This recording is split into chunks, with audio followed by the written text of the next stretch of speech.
आप सभी को जय मसीह की। तो आज का वचन है यूहन्ना 15 का, यीशु सच्ची दाखलता।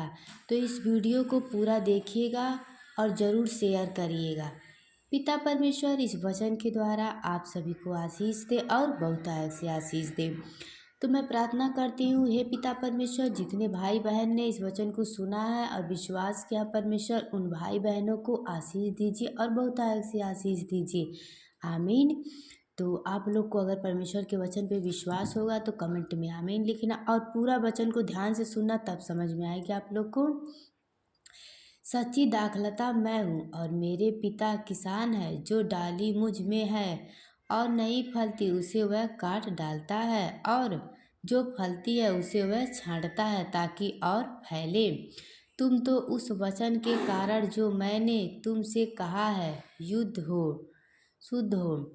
तुम मुझ में बने रहो और मैं तुम में, जैसे डाली यदि दाखलता में बनी रहे तो अपने आप से नहीं फल सकती, वैसे ही तुम भी यदि मुझ में बने ना रहो तो नहीं फल सकते हो। हालेलुया। मैं दाखलता हूँ, तुम डालियाँ हो। जो मुझ में बना रहता है और मैं उसमें, वह बहुत फल लाता है, क्योंकि मुझसे अलग होकर तुम कुछ भी नहीं कर सकते। यदि कोई मुझ में बना ना रहे तो वह डाली के समान फेंक दिया जाता और सूख जाता, और लोग उन्हें भंडा आग में झोंक देते हैं। हालेलुया। हाँ, बटोर कर आग में झोंक देते हैं। पिता परमेश्वर आप सभी को वचन के द्वारा आशीष दे। तो मैं उम्मीद करती हूँ कि आप लोग वचन को समझ रहे होंगे। पिता परमेश्वर इस वचन के द्वारा इन भाई बहनों को आशीष दीजिए और वे जल जाती हैं। यदि तुम मुझ में बने रहो और मेरा वचन तुम में बना रहे तो जो चाहो मांगो और वह तुम्हारे लिए हो जाएगा। मेरे पिता की महिमा इसी से होती है कि तुम बहुत सा फल लाओ, तब तब ही तुम मेरे चेलों ठहरोगे। जैसा पिता ने मुझसे प्रेम रखा वैसे ही मैंने तुमसे प्रेम रखा। मेरे प्रेम में बने रहो। हालेलुया। यदि तुम मेरी आज्ञाओं को मानो तो मेरे प्रेम में बने रहो, जैसे कि मैंने अपने पिता की आज्ञा को माना है और उसके प्रेम में बना रहता हूँ। मैंने यह बातें तुम से इसीलिए कही है कि मेरा आनंद तुम में बना रहे और तुम्हारा आनंद पूरा हो जाए। यस, आमीन। तो पिता परमेश्वर इस वचन के द्वारा इन भाई बहनों को आशीष दीजिए और बहुतायत से आशीष दीजिए। तो आप सबको जय मसीह की। तो आप सब इस वीडियो को ज़रूर शेयर करना, क्योंकि हर किसी को परमेश्वर के वचन के बारे में जानना चाहिए, हर किसी के पास पहुंचाना चाहिए, परमेश्वर की सेवा करना चाहिए। हालेलुया। परमेश्वर आपको और आपके परिवार को सलामत रखेंगे। तो मैं आगे वचन को पढ़ती हूँ, आप लोग ऐसे ही ध्यान से वचन को सुनिए, आपको परमेश्वर की हर एक आज्ञा को समझ में आ जाएगी। हालेलुया। मेरी आज्ञा यह है कि जैसे मैंने तुम से प्रेम रखा वैसे ही तुम भी एक दूसरे से प्रेम रखो।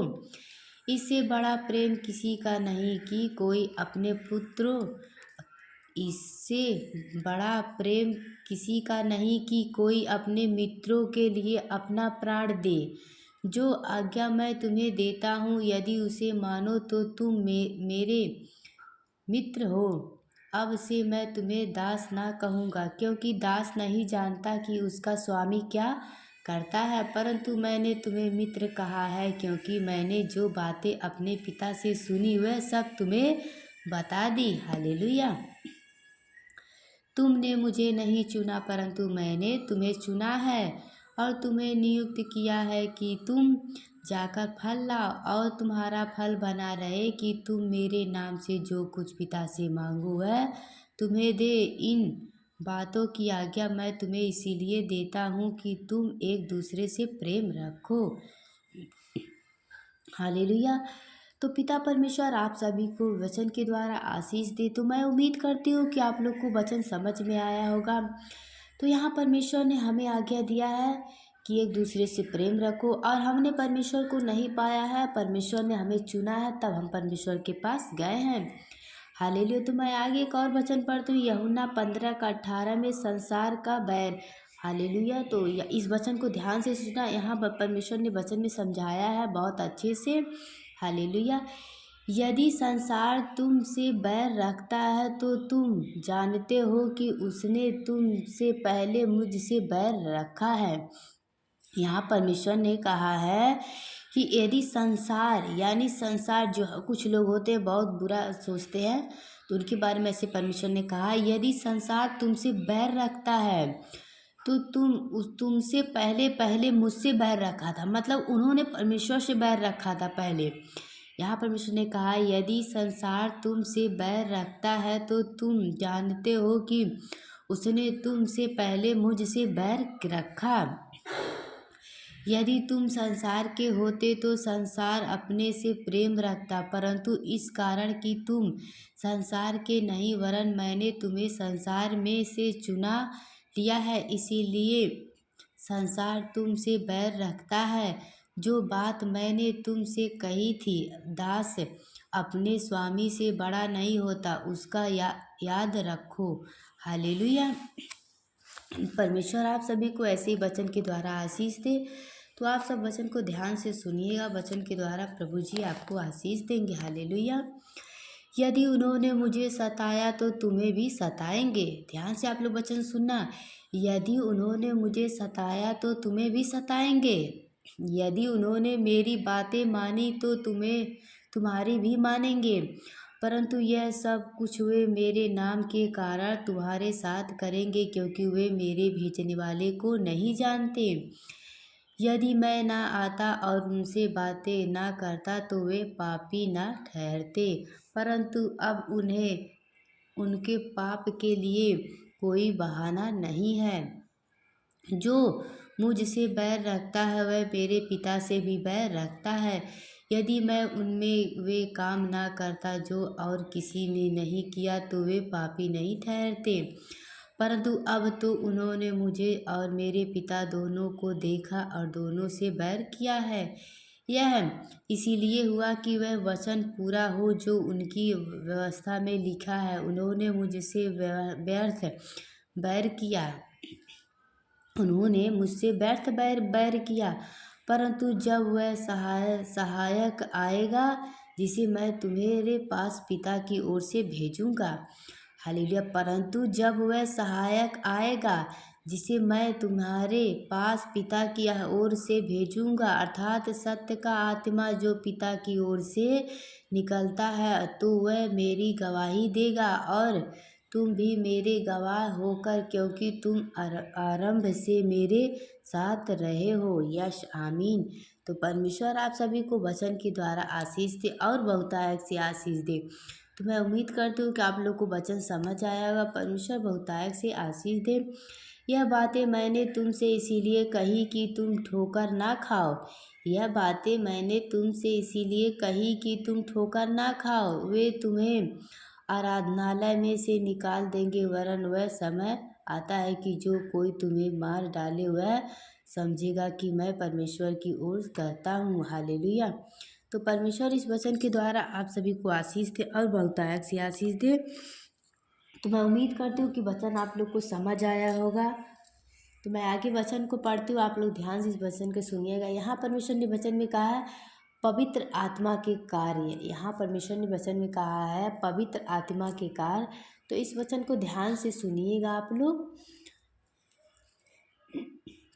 हम इसलिए कहते हैं ध्यान से सुनिए, क्योंकि जब आप वचन को ध्यान से सुनेंगे तभी समझ में आएगा आप लोग को कि परमेश्वर ने वचन में कौन सी आज्ञा, क्या काम, कौन सी कहा है। तो इसलिए पूरा वीडियो को जब देखेंगे तभी आप लोग को समझ आएगी। परमेश्वर आप सबको वचन के द्वारा आशीष दे और एक दूसरे से प्रेम करते रहिए।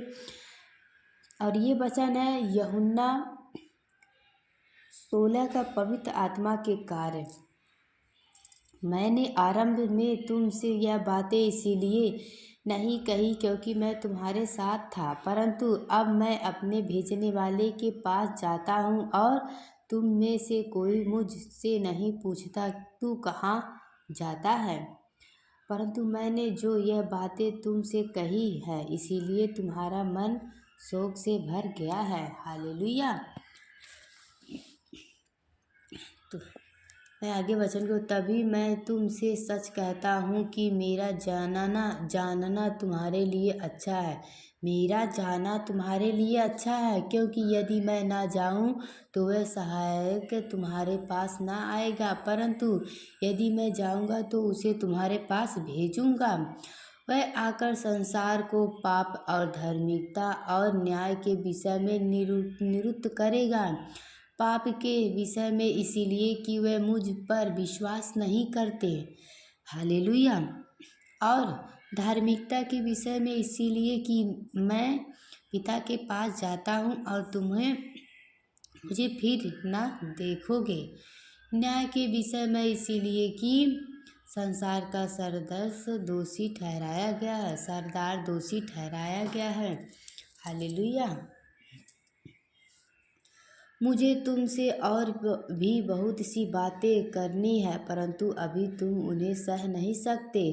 परंतु जब वह अर्थात सत्य का आत्मा आएगा तो तुम्हें सब सत्य का मार्ग बताएगा, क्योंकि वह अपनी ओर से नहीं कहेगा, परंतु जो कुछ सुनेगा वही कहेगा और आने वाली बातें तुम्हें बताएगा। वह मेरी महिमा करेगा, क्योंकि वह मेरी बातों में से लेकर तुम्हारे बताएगा कि जो कुछ पिता का है वह सब मेरा है। इसीलिए मैंने कहा कि वह मेरी बातों में से लेकर तुम्हें बताएगा। यस, आमीन, हालेलुया। तो परमेश्वर आप सभी को वचन के द्वारा आशीष दे और बहुतायत से आशीष दे। तो मैं उम्मीद करती हूँ कि आप लोग को वचन समझ में आया होगा। परमेश्वर आप सभी को ऐसे ही वचन के द्वारा आशीष दे। तो और आप लोग मेरा चैनल सब्सक्राइब कर लीजिएगा, ताकि आप सभी को हर रोज़ परमेश्वर के वचन को सुनने को मिले। पिता परमेश्वर आप सभी को वचन के द्वारा आशीष दे। तो यहाँ देखो, परमेश्वर ने वचन में कहा है, यूहन्ना 16:23 में, उस दिन तुम मुझसे कुछ ना पूछोगे। मैं तुमसे सच सच कहता हूँ, यदि पिता से कुछ मांगोगे तो वह मेरे नाम से तुम्हें देगा। अब तक तुमने मेरे नाम से कुछ नहीं मांगा, मांगोगे तो पाओगे, ताकि तुम्हारा आनंद पूरा हो जाए। यस, आमीन। तो हे पिता परमेश्वर, आपके वचन में लिखा गया है, अगर आपके नाम से हम मांगेंगे तो पाएंगे पिता परमेश्वर। तो मैं आपसे पिता परमेश्वर विनती करती हूँ प्रभु जी, मैं यीशु के नाम से मांगती हूँ प्रभु जी। जितने भाई बहन ने वचन को सुना है, विश्वास किया है प्रभु जी, आपके वचन को शेयर किया परमेश्वर, वचन को फैलाया प्रभु जी, उन भाई बहनों को आशीष दीजिए परमेश्वर, और बहुतायत से आशीष दीजिए पिता परमेश्वर। इन भाई बहन के जीवन में जो भी दुख कष्ट तकलीफ हो प्रभु जी दूर करिए, और इनके जीवन को आनंदित करिए, ढेर सारा ब्लेसिंग कर दीजिए इनके परिवार को। हालेलुया। पिता परमेश्वर इन भाई बहनों को आशीष दीजिए प्रभु जी। मैं यीशु मसीह के नाम से इन भाई बहनों के लिए मांगती हूँ, जो भी दिक्कत जो भी परेशानी हो प्रभु जी दूर करिए, और इनके हर काम में बरकत दीजिए परमेश्वर। हालेलुया, आमीन। तो आप सभी को अगर प्रार्थना और वचन पे विश्वास है तो आमीन बोलिए। अगर आप लोग को इस वचन पे विश्वास है परमेश्वर के, तो कमेंट में आमीन लिखे। इस वचन के द्वारा परमेश्वर आपकी हर ख्वाहिश को पूरा करे। उस दिन तुम मुझसे कुछ ना पूछोगे, मैं तुमसे सच सच कहता हूँ, यदि पिता से कुछ मांगोगे तो वह मेरे नाम से तुम्हें देगा। अब तक तुमने मेरे नाम से कुछ नहीं मांगा, मांगोगे तो पाओगे, ताकि तुम्हारा आनंद पूरा हो जाए। यस, आमीन। तो मैं उम्मीद करती हूँ कि आप लोग को ये वचन समझ में आया होगा। हालेलुया। देखो, यहाँ परमेश्वर ने वचन में कहा है, अब हे पिता, तू अपने साथ मेरी महिमा उस महिमा से कर जो जगत की सृष्टि से पहले मेरी तेरे साथ थी। आमीन, हालेलुया। परमेश्वर आप सबको ऐसे ही वचन के द्वारा आशीष देता रहे। तो मैं आगे एक और वचन पढ़ती हूँ, इसे ध्यान से आप लोग सुनिएगा। जब यीशु ने अपनी माता और उस चेलों को जिसे वह प्रेम करता था पास खड़े देखा, तो अपनी माता से कहा, हे नारी, देख, यह तेरा पुत्र है। तब उसने चेलों से कहा, यह तेरी माता है, और उसी समय से वह चेला उसे अपने घर ले गया। आमीन, हालेलुया। तो परमेश्वर की ओर से मैंने आपको हर एक वचन को बताया। परमेश्वर उस वचन के द्वारा आप सभी को आशीष दे। तो मैं आगे का और वचन पढ़ती हूँ, वचन पे विश्वास करना। यीशु ने उससे कहा, तूने मुझे देखा है, क्योंकि इसीलिए विश्वास किया। धन्य है वे हैं जिन्होंने बिना देखे विश्वास किया। यीशु ने उससे कहा, तूने मुझे देखा है, क्योंकि इसीलिए विश्वास किया। धन्य वे हैं जिन्होंने बिना देखे विश्वास किया। यस, आमीन। तो आप लोग से एक बात कहना चाहती हूँ, अगर आप लोग यीशु पे विश्वास करते हो तो जीवन में हमेशा आनंद। धर्मी लोग पे विपत्ति तो आती है, परंतु वो हमेशा खड़े हो जाते हैं, और लेकिन जब दुष्ट पे विपत्ति आती है तो एक गिर के नष्ट हो जाते हैं। तो इसलिए आप लोग सच्चाई ईमानदारी से रहिए। जब प्रभु न्याय करेगा तो जो जैसा बोया रहेगा उसी के हिसाब से रहेगा, मिलेगा उन्हें। तो परमेश्वर आप सबको आशीष दे। जय मसीह की। हालेलुया। God bless you.